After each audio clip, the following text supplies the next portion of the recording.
How's it going, guys? It's Rickster back with Cure Audio, and today I got a monster video for you guys. Today, I'm going to be showing you how I remade Fuze by Skrillex and ISOxo, and I'm going to be going over some pretty advanced production tips that you can use to take a song from a 5 out of 10 to a 10 out of 10. So to start off, this is what my remake sounds like.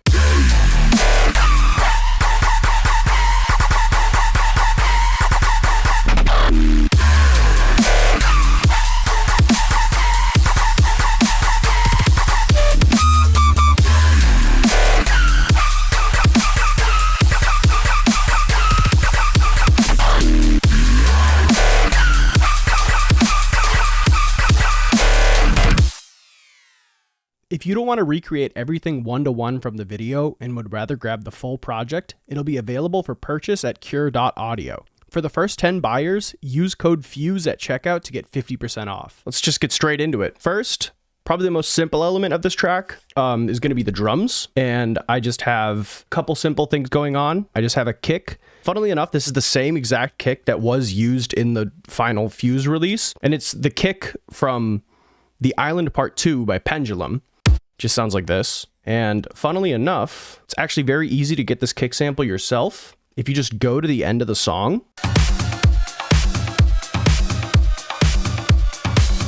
there's a pretty clean rip of it you can grab just right here.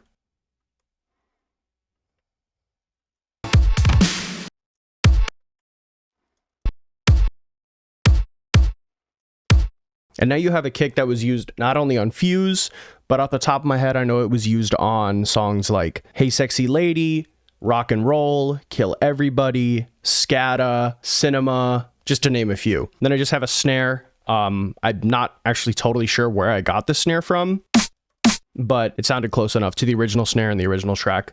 So it just works. Kick and snare grouped together. Not really doing anything crazy. There's a crowd sample in here from Cashmere. And the only reason I have this in here and not in like an effects group is because all my effects, mainly in the track, are hitting the sidechain, and I don't want this to sidechain. So this is just sitting in the drum group. There's a little bit of high pass on it, and I boosted the width up. You know? And then we have the actual percussion. So we have first, the old classic Ableton crash, just with the high pass on it. It's been pitched up a little bit. And then I have these two crashes just doing rhythmic things. Nothing super crazy, just hitting half notes. And then to get a more acoustic feel to my percussion in this track, I did use 2 instances of addictive drums, just playing some hi-hats across 2 separate kits. Some pretty aggressive compression on them. Just copied the MIDI across them and selected 2 kits that I thought sounded good. If you're curious, I'm using this Tight Room preset, and I'm using this Relaxed and Solid kit. Then on every downbeat when the crash hits, I have this Broken Glass sample, and this is just coming from the stock Ableton Core library. You know, it's pretty subtle, but I think it adds a little bit of extra texture to the crash. We could boost it up a bit if need be. Then I have the actual more normal hats sequenced down here in their own group. And first I have this old BHK drum loop that sounds like this. And that's just been chopped up a bit to get a new little groove going.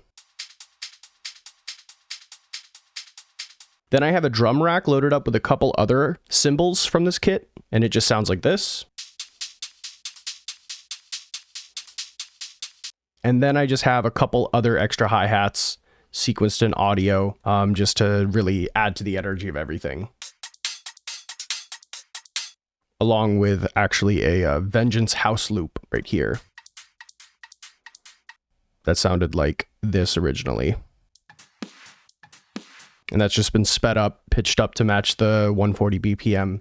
And chopped to add to the groove. On this percussion group, I have high pass, some general EQ, and some compression and soft clipping. When you add the crashes,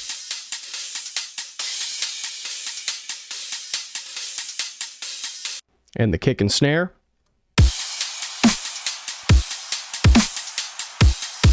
And these are being pushed pretty aggressively into a hard clipper just on the entire group.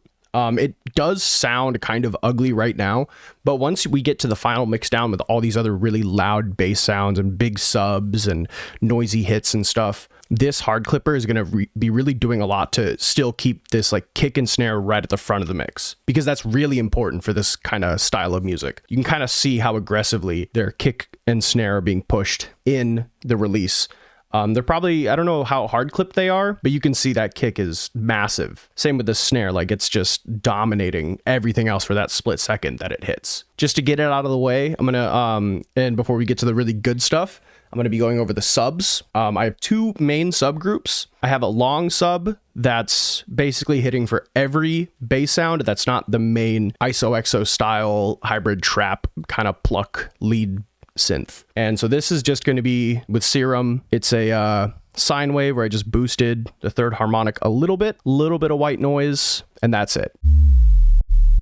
And I'm actually using the MPE for the pitch bend because it's a little easier to see how far I need to bend and whatnot. And this is just playing for every bass sound that, again, is not the main pluck. The actual pluck sub is pretty interesting because this is not the same as the first one. And this one's really interesting because it has this envelope on it that's not only tied to the pitch of the sub to give it that kind of click and punch sound, but this LFO envelope is also linked to the amount of distortion on this, so you get this really nice knock at the beginning of the sub. And then the last little audio group in here is just a resampled version of this pitch falling sub, because the growl that actually hits here in Fuze is an earlier one, and it's just been reversed again. And I found it easier to just reverse the sub in audio than to try and match the pitch automation. And then all that I have on the subgroup is just a limiter, making sure everything's always sitting at 0, trying to keep the release time as fast as possible without a really obvious distortion. You can add a little bit of warmth by cranking down that release, but you want to be careful. I'm also keeping the look ahead really short just to try and preserve that kind of knock and transient of that main pluck sub. And then I'm just using a shaper box for the side chain, just trying to make sure that my as soon as the kick's gone, the sub's already there, and shaper box makes that really easy. So now for the actual real meat and potatoes of the song, the main bass group. I'm going to start with the growl because this is kind of a monster patch. You can see how massive this Ableton chain is. It's just all stock Ableton processing outside of Pro Q, but you can do what this is doing inside of a normal Ableton EQ8. Just find it a little easier to dial it in with the variable dB per octave settings on the EQ. And the growl sounds like this. And it's simple in concept, and the reason why this rack is just so massive is because I'm trying to kind of match the tone to the original growl. I'm not perfect. I think mine's a little like sharper and throatier. Honestly, I kind of like it a little more than the original, but it's, you know, I'm not going to get into that. There's still some interesting things you can see going on in this patch that I think are really useful. So if I go ahead and disable all the post-processing, what we have at its core is just two operators. We have one here that's just being a sub because I'm going to drive it kind of back into the bass, even though it's getting cut later because I have a separate sub, you know. I find it kind of nice to, stuff kind of helps blend with a low end if you have a clean sub that's saturating with the main bass. So I'm just having that going on right now, but this isn't like a huge important part of the bass. And the heart of the sound is just done with operator. And sounds kind of stupid. But the way I went about building this patch was I started by going to the algorithm mode, and I switched it from this vertical one to this mode right here. And what this basically means is that instead of D FMing C, which is FMing B, which is FMing A, instead what it's doing is B is going to be FMing A, and C is going to be FMing A, and then D is going to be FMing both C and B. So if I go here and I disable everything, what we have is just a normal sine going out at a ratio of 4, which means it's up 2 octaves. And then I'm going to be FMing it with just some randomly drawn in harmonics. Gets that really kind of, we're starting to get kind of growly territory even off of that. And then there's another one with different harmonics drawn in. And you can see that these two oscillators have actually been detuned. So if you hold a note, you get a little bit of movement in there, which is really nice. There's not nearly as much movement when you set it all the way in tune.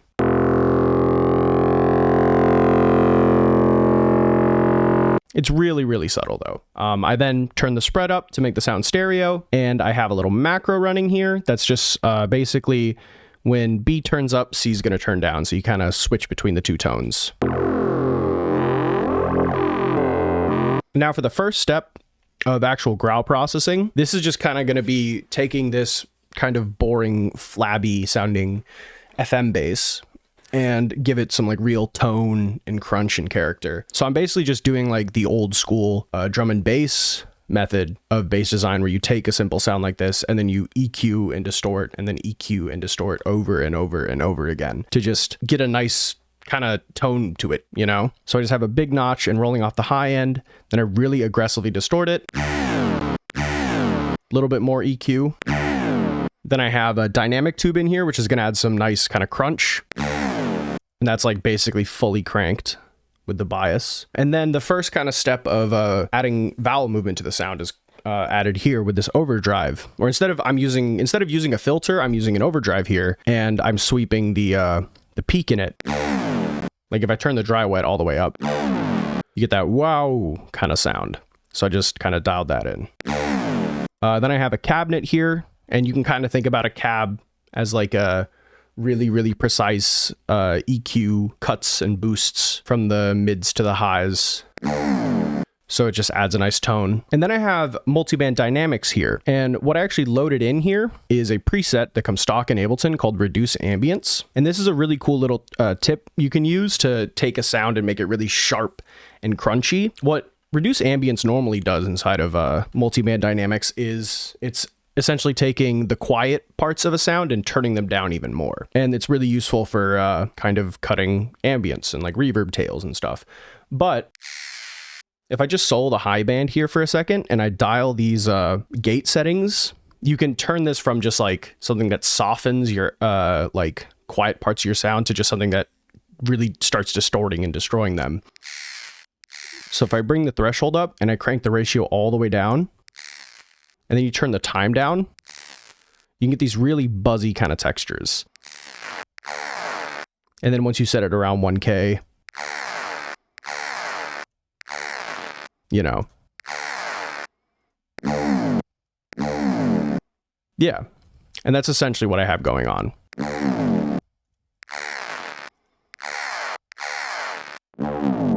Then we have an OTT. And then, funnily enough, I have a vocoder. And this is really kind of doing some major shaping to the sound. But it's just form it turned down. The depth is turned up. It adds a nice kind of wetness to the sound. Helps soften it. Pretty basic. Just dialed it all in by ear. There's no real rhyme or reason to any of this outside of what I think sounds good and what I know will sound good. And then the final part of this first step is we have a little EQ. Just mainly focusing on the mids. And then I have a sine fold that's linked to this main macro that's also controlling the overdrive. And that's just modulating. It kind of adds a nice boost to the vowel movement. And as you can see, there's also a big dip at around 1K, a really wide cut with the color curve. Now, I used a Pro Q3 essentially to create a vowel for the growl, where I just put 3 peaks where I was trying to match the original growl's peaks, and I put one at about 1060, one at 1662, and then one at 25.3. You can copy these settings if you'd like, but any kind of peaks up in this region are gonna really add that like ringing, like start to make it sound vocal.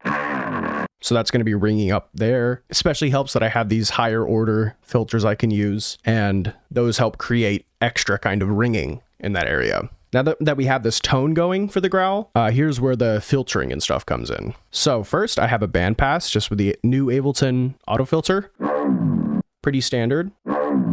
Then there's a little EQ cut, boosting around 1K the high end and cutting back at around 550. Because that really helps accentuate these vowels that I brought in with the Pro Q. Then we have an OTT. And you can kind of hear the growl start coming into focus now. Another EQ, cutting back at around 175, boosting the mids and high end and the low end. Some distortion with overdrive. And And then I have a corpus. You can kind of hear the movement it's adding, but it's just kind of the gain slammed on it. It's got a cool little shape to it, and it's adding these kind of cool peaks and cuts in the spectrum that are moving up and down. If I fold the dry wet,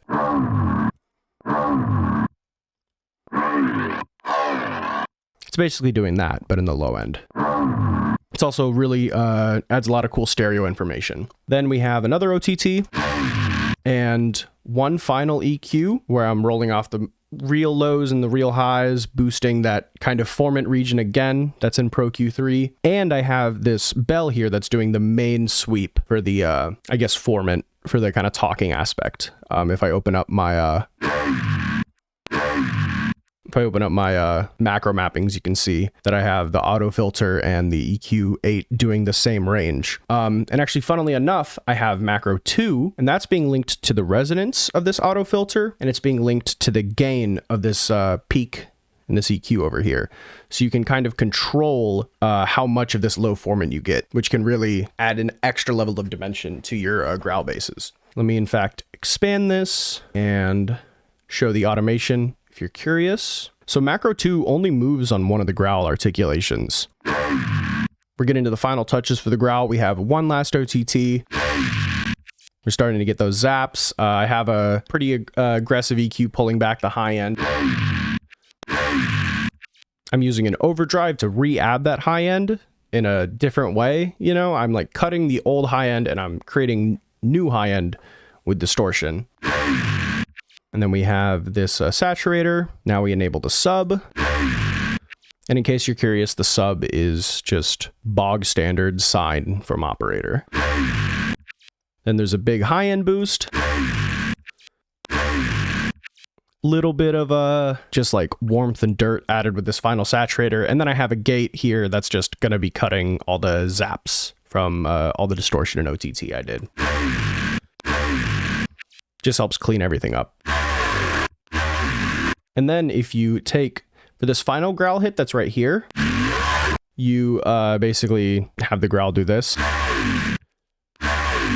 Here's actually a good example of this second resonance macro that I have set up, because you can see it starts low and goes up. If I have it fully up the whole time, you get this like almost obvious filter movement, which is cool, but I think it kind of pulls it out of the organic place that it's in. And then it turns up when it's at the low frequency. So you start boosting those like low harmonics. You get those really cool kind of pseudo harmonies that are coming through that, like, I think that's like the 5th harmonic you hear there. That, you know, but that's just like a cool little tip. Anyways, you sequence that and then you bounce it to audio and then you reverse it.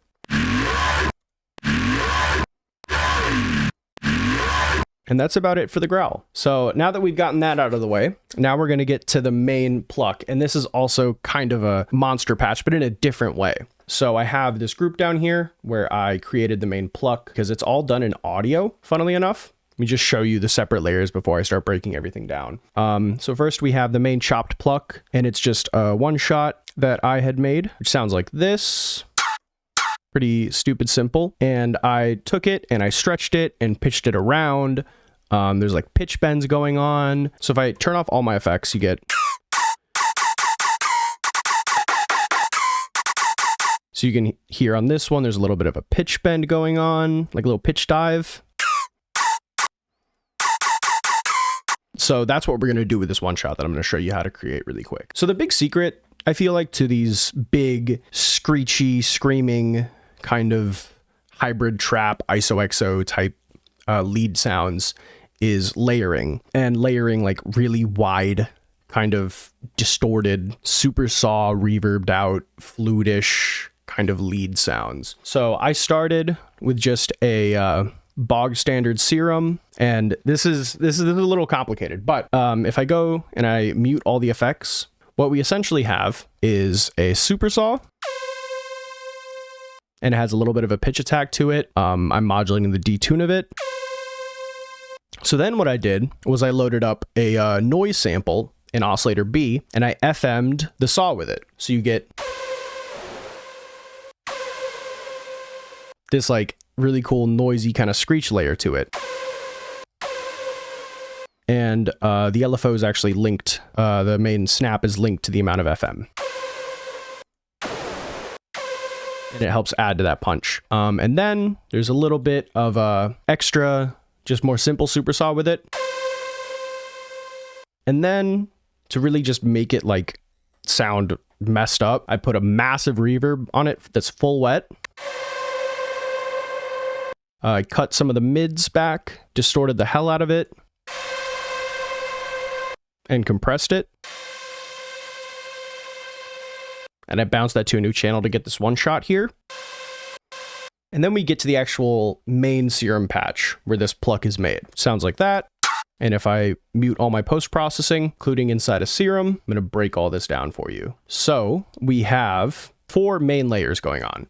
We have this main one shot that I made up here in a spectral oscillator. I have a snare to just act as a transient. I have a plane saw, and I have some noise. So first, what's going on with the spectral oscillator is pretty basic. There's a little bit of a fade in on it with this LFO. I'm rolling off some of the high end with just the spectral filter, and the soft clip is engaged.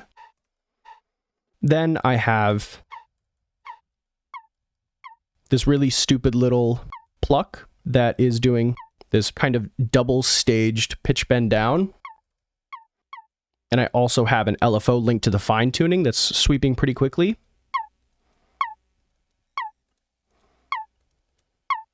There's a little bit of low passing going on with it. Then I have a snare.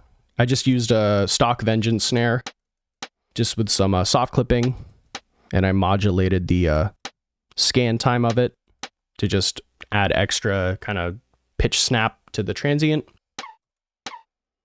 And then we have just some basic noise that's been pitched down to add that kind of low end, like kind of hit sound. So for filters, I have a reverb filter, and this is what the snare and the spectral oscillator are going into. And then this plane saw and oscillator A and the noise are going into a high pass with a pretty aggressive resonance. And we're starting to kind of dial into the sound just already. So for post-processing, inside a serum, there's just a distortion to just kind of boost it up, and an OTT. So then after serum, we just have an overdrive, kind of focusing that like region above 1K, really brightening the sound up and adding a little bit of extra aggression. There's a disperser to just make that transient sound even thicker, and then some pretty aggressive EQ shaping, boosting that area right above the main fundamental. You can see the fundamental, the main fundamental of the sound is sitting like right there.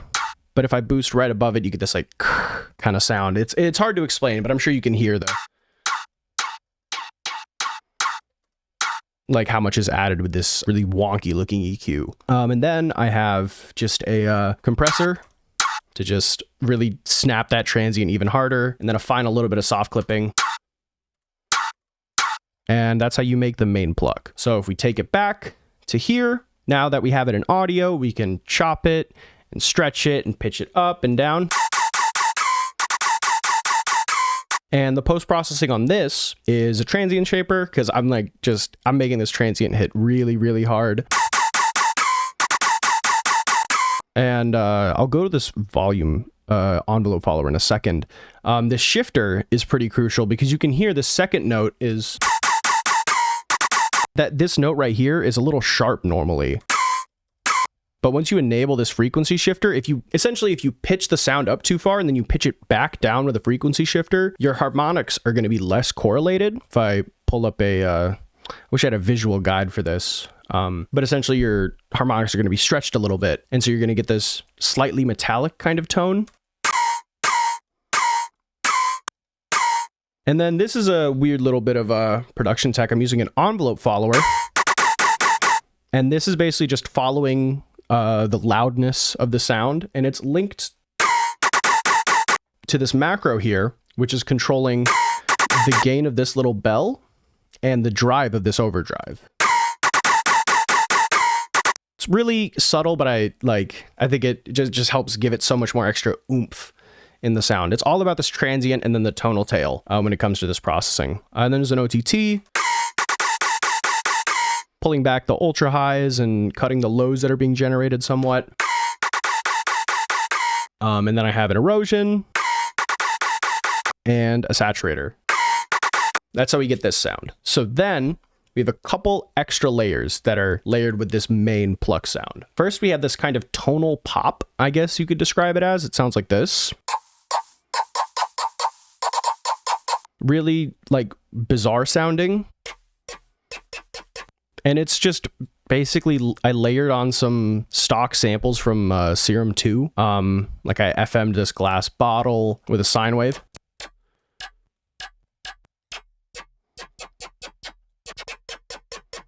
And you have this little cowbell also hitting.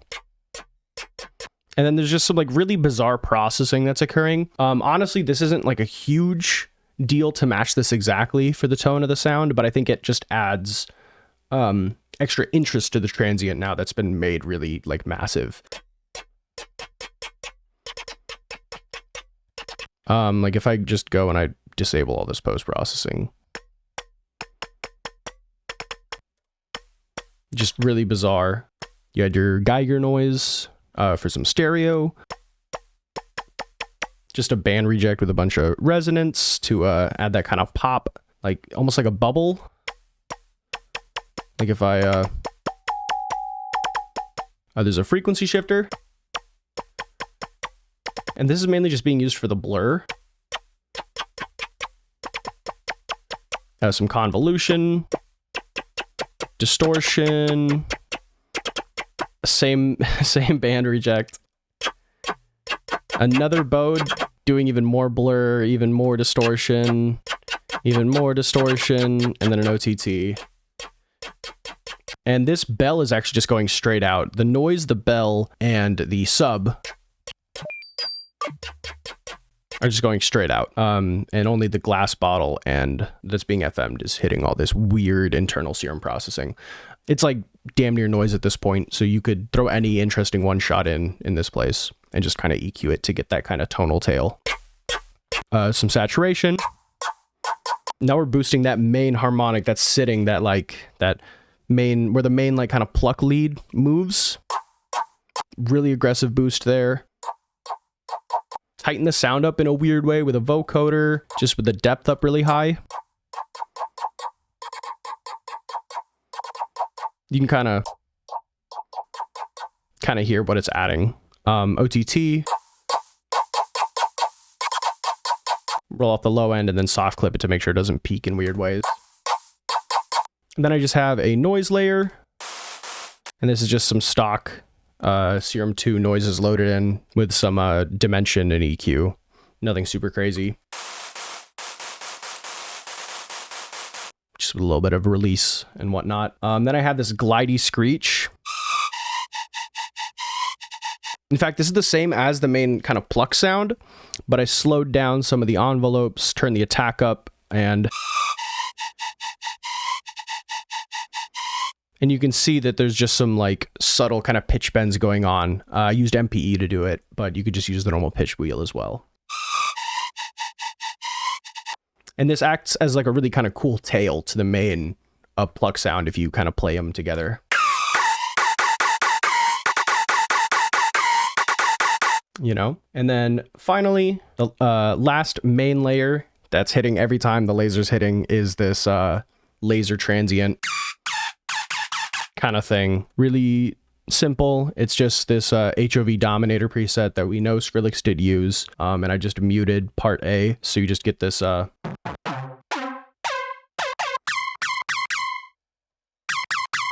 and the filter's just been turned down. There's some distortion added. Nothing super crazy. You can kind of hear what the patch sounds like. It's just a laser. There's a little bit of reverb.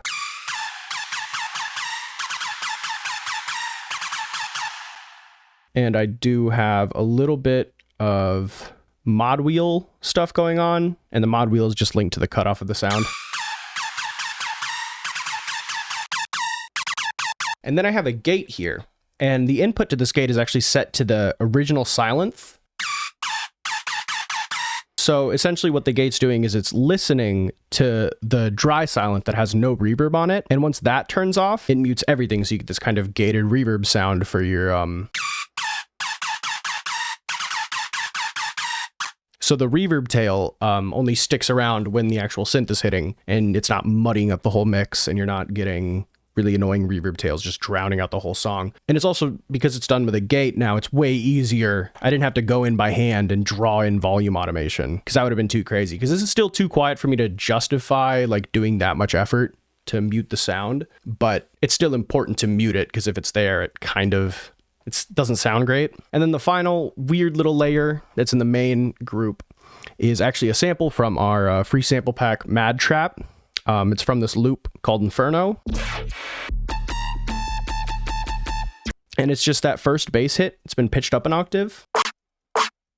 And it just has some weird EQ boosting that main kind of formant region of the sound. And it's just been resampled, just kind of bouncing around the spectrum. And you can kind of hear what it adds to the sound if I mute it. It's subtle, but it's there kind of in the low mids and just adds to it. And then for the entire group, there's just some general EQ, cutting the low mids, boosting the highs, cutting the lows, and just some saturation to just round everything off.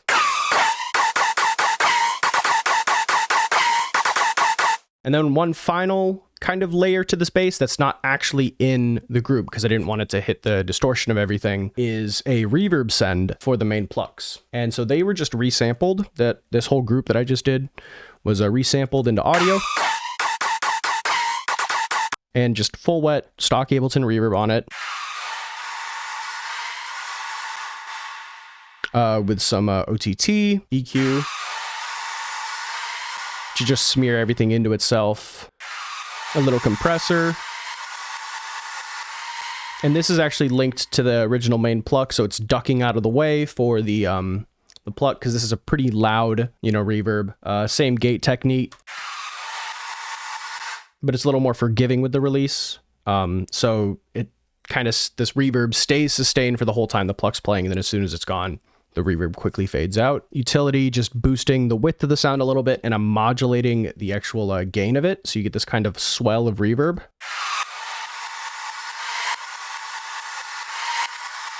And there's just a limiter to make sure it's not peaking. And you can kind of hear what it adds to the sound.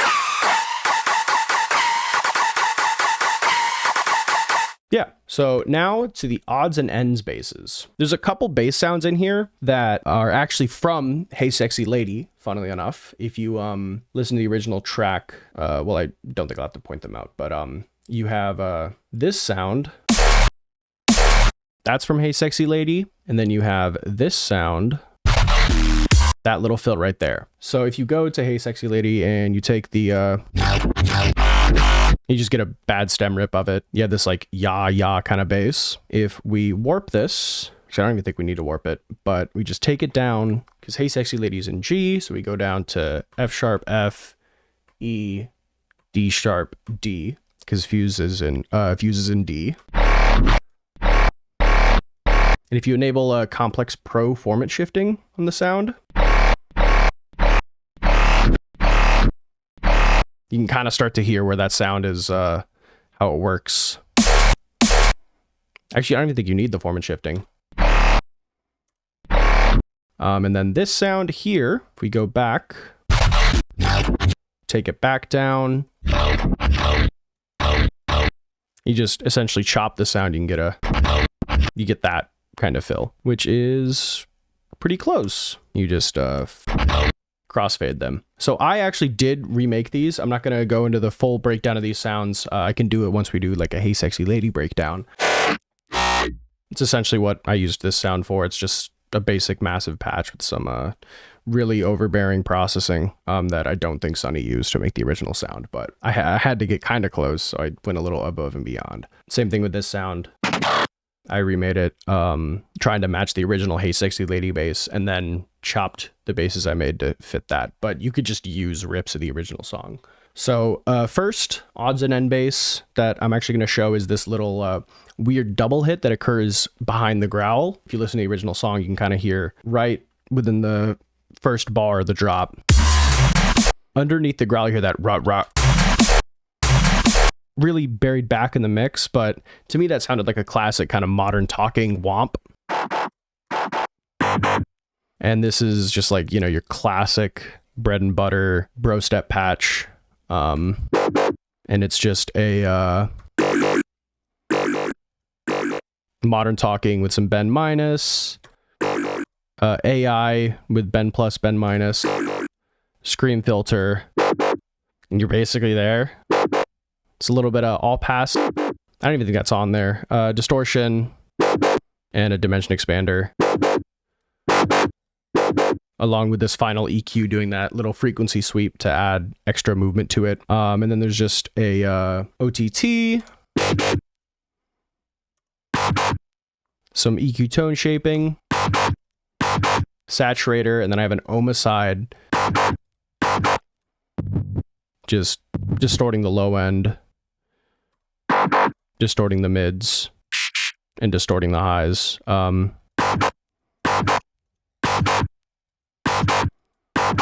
It's honestly like kind of softening the sound in a way, which is really nice. But, and then there's just a final little cab on it. Took that sound, and you can hear it's not actually playing the right note. It's playing like 5 semitones up. It's playing a G instead of a D. So I took that sound and bounced it to a new track, pitched it down 5 semitones, did a little bit of complex pro format shifting on it to, yeah, it just sounds really nice. You know, you get that kind of tone. There's a little bit of a EQ sweeping there. Show this movement there. Just using the new auto shifter to format shift it down a little bit extra because it does it in a different way from Complex Pro, but it's besides the point. Saturator, and then just an ozone imager cutting the stereo image of everything below like 750. Because the sound sounded a little too wide. Then we have this big Reese hit that hits on the first pluck. And this is a really basic sound. You can kind of use whatever to make it, but I just basically took a saw, super saw. I turned off the low fundamental, added some noise and a separate sub, detuned it. Let's just go through this processing one by one, just so we can like fully break down what's going on. So the patch sounds like this initially. I sent these saws off by themselves to a separate bus to just get distorted. And then they're all meeting on the main mix bus or the main effects channel, and that's doing like overdrive and reverb filter stacking. So some pretty aggressive distortion there. Reverb filter, mono the low end, OTT, and then a final overdrive. And that's ridiculous, that tail. And then a little bit extra EQ tone shaping, distortion. So you get that really crunchy kind of sub sound. But you can hear how noisy that tail is and whatnot. So I resampled it. I also didn't really like how the transient was hitting on it. So I went and I resampled it and threw it into a stock Ableton sampler. Just did a little pitch bend down on it. And the processing I have on this, it's just a little filter opening up, erosion, EQ, distortion, OTT, a little bit more EQ, and a final saturator. And that's just kind of doing this sound that layers with the main pluck, like I said. Then we have this tonal bass. And this is a really, really simple sound. It's just some layered sine waves for the most part. If I go to the processing, oops, boom, boom, boom. Essentially what we have is a sine wave. We have this sine wave with some sync on it. Turn up the warp. Set the sync position of 8. And then you do some phase distortion to just add a little extra. And then there's one final little sine wave here, and this is on the harmonic mode here, just set to 6. There's some pink noise, full stereo, filter turned down a bit and turned up about 78%. Low pass everything but the noise, and the noise gets sent to bus 1. This low end gets sent to bus 1, and these all are, yeah, this also is getting sent to bus 1 with the noise. So on bus 1, okay, so there's some EQ, boosting the low end. There is some distortion and another EQ cutting the low end. If I can solo, that's essentially what it's doing. It's just fuzzing up the noise.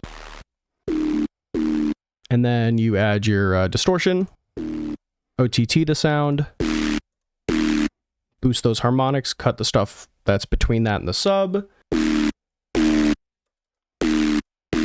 And that's how you get that sound. There's a little bit of a pitch envelope on the sound, I forgot to mention, just on the main tuning. You can see that right there. And then the last two actual bass sounds that are in this are going to be these two classic kind of bro step screeches from like the old 2010, 2011 days. And they sound like this. And so what we have here on this first one, it's a pretty simple patch for the most part. If I disable the post-processing, we get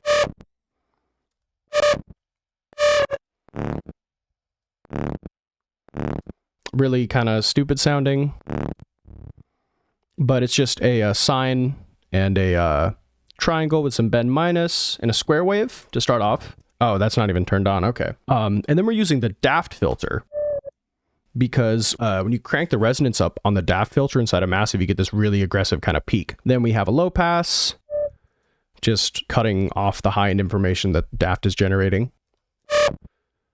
Some distortion, chorus for stereo, dimension expander. That's not doing anything. Yeah, and the EQ and dimension expander aren't really doing anything. Then I have a corpus. Just add some cool tone in the stereo field. OTT. Some EQ8 shaping. A little bit more homicide. Nothing super crazy going on here. It's really subtle, kind of adding crunch in the mids and highs. Pulling back the high end, cutting the sub, and a final little soft clip. And then for this patch, it's essentially the same thing, if I remember correctly. Oh, it's not. Okay. And this, it is a sine at pitch of 0, and then another sine 4 octaves up. It's been turned to triangle. The low sine's turned down a little bit. If I actually disable the post-processing, it sounds like this. Really stupid. So then on insert 1, we put some distortion. And that's just being shaped with this performer. We low pass it. Some chorus. And dimension expander. Then we OTT it.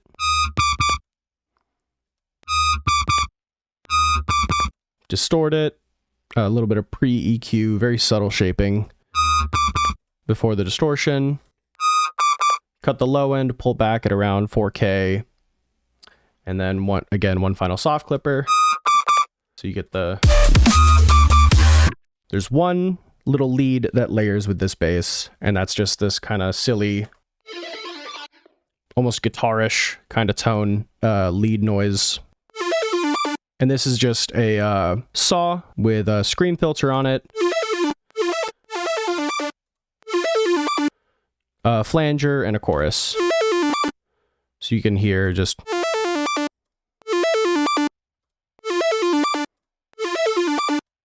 some fuzz. Band limit it, pull really aggressively reduce the high end and low end. Boost the high end that we just pulled back. Really fast sweeping kind of flanger. Aggressive distortion. Some reverb. Pull back the low end, the distortion's creating. Cab. And then a final little extra flanger to add that last little touch of movement. And that just... It's really subtly back there, but I think it kind of helps finalize the phrase that's going on. So now that we've gone over the bass noises, we're gonna have one final little section about the extra sounds that really help amp this whole drop up. This is the real sauce if you don't know how to fully flesh out and fill up a drop with creative noises. And this kind of ties into all these extra layers that are going with this pluck, like the tonal pop and the noise and that glidey screech and whatnot. But besides for those, we also have this just simple zap that hits every time the screech does this. Does that really long one. You get that sound right there, and that's just a sine in Ableton Analog, just doing a fast pitch envelope. I'm using the bode and chorus inside of Serum Effects.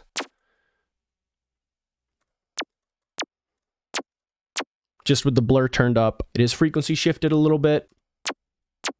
And then there's the chorus. Just adds a nice little extra, almost slap delay effect to it. And we OTT it, cut the low end, saturate it. Simple. And then we have this offbeat tonal bass that hits when the pluck starts doing its kind of riff. And this is a pretty stupid simple patch. It's just essentially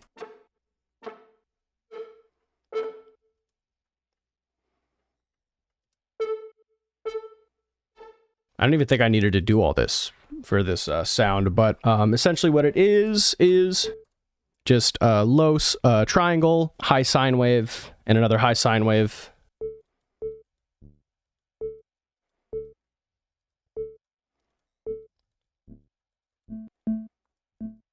And they're just all being volume automated.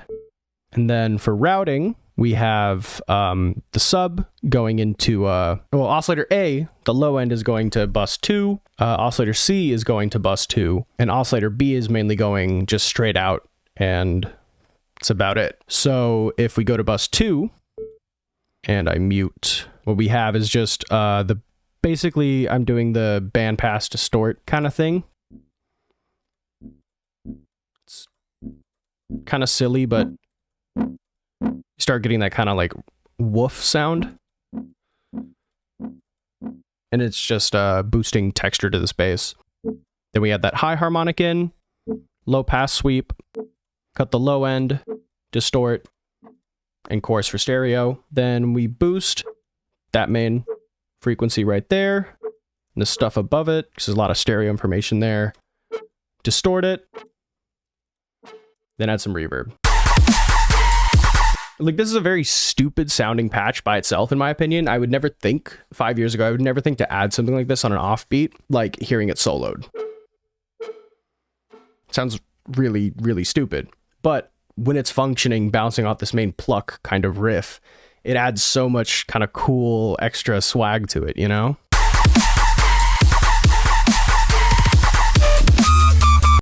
Then we have this little hype layer going, and this is really, really basic. And it only plays whenever the pluck riff is going. This is just a stock silent preset. If you go to page 3 and load up SFX Space Station 7, and then you just mute oscillator B1 and B2, you just play a long note, you get this. And so I just resampled that, because this LFO that's doing this pitch bending inside this preset is different every time, which is really cool, but I just wanted it to do the same pitch bend every time to make it consistent, so I just bounced it to audio and duplicated it. And the last, final kind of layer for this song is these chants, and these are weird. So if I disable all the group processing, you can see there's not really much going on them by themselves. We have this main crowd chant sample here. That's in basically every trap drum kit ever. That's just hitting every beat. Like this. Then we have this chant. Sounds like this originally. But what I did was I pitched it down 7 semitones. And then did a little pitch bend inside of the envelope going up. On Complex Pro, preserving the format so you get this kind of weird sound. And then I have this little... that sound right there. Pitch it up 8 semitones. Speed it up a bit. And then do another little weird pitch bend on it. And then we have an EQ. Cutting the low end and pulling back this weird resonance here.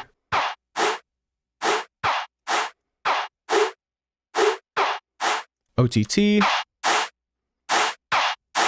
dimension expander for stereo, vocoder on noise mode, and you pull the dry wet back a bit. Just adds this cool watery texture to it.